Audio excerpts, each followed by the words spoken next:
Hey, good evening, everybody. It is the Champion Principal. How's everybody doing this evening?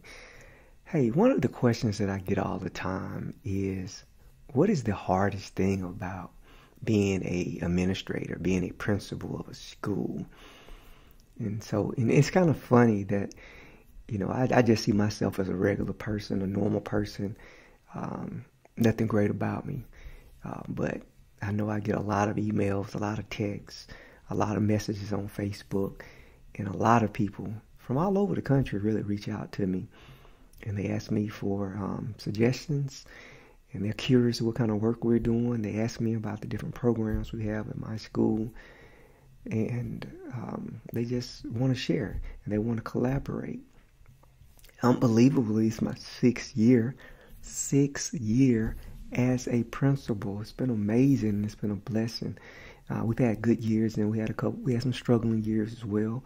There's some things we did very well, and there's some things that we had to improve on, and there's some things that we are improving on now. But the question is, they say, Doc, what is the biggest struggle with being a principal? Well, my biggest struggle, I don't mind telling you, most people who know me know I came from the secondary world.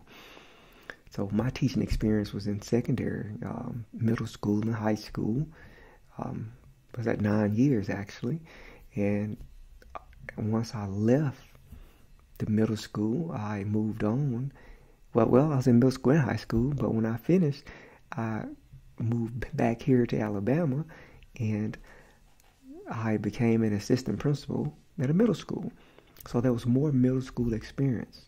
I excelled. I was great at what I did. I was great at the job that I did. I was great at reaching boys and girls and connecting with them and working with the teachers to help move them forward, to move students. But then it was a big leap. And then we got this leap. We got this guy here who had 9 years of experience, basically. Well, 9, 10, 11, 12, 13 years experience as a secondary person who jumped down to elementary. And so my biggest issue, my biggest struggle probably was the transition to elementary school. There's secondary and elementary is totally different. For example, when you look at secondary, we pretty much taught a subject. For example, like me, I taught world history or economics, U.S. history, and that's all I had to worry about. But when you move down to the elementary level, you're teaching everything. You're teaching math, science, and everything, English and everything. You're teaching reading, and that's one thing I never would have known. I never would have guessed. Although I saw and knew students in middle school had reading deficiencies, I never really knew that they needed to be taught reading. I didn't know how important it was that our boys and girls master reading before they made it to middle school. I just always assumed that they knew how to read. And that's one of the problems with test scores. If you cannot read, you cannot pass a test. It's just no way our boys and girls can be successful on these tests if they cannot read fluently, if they cannot comprehend. It's going to be a problem. So that was my biggest transition, and the biggest issue that I think I've had as an administrator is basically understanding and mastering this reading concept. Understanding what is phonics, what is phonemic awareness, what is blending, what is comprehension, what is fluency. Those are the biggest things, and I recommend to anybody who's considering moving to the elementary level that you gain an understanding of reading. That you study, you read. For example, also, always have a book. And so always have a book that can help you with reading, that can help you with learning, literacy, instruction. I encourage you guys to pick up a book and read during this pandemic. Just learn as much as you can. Read as much as you can. Get a good understanding of the big five of reading so you'll be able to help your teachers excel to the next level.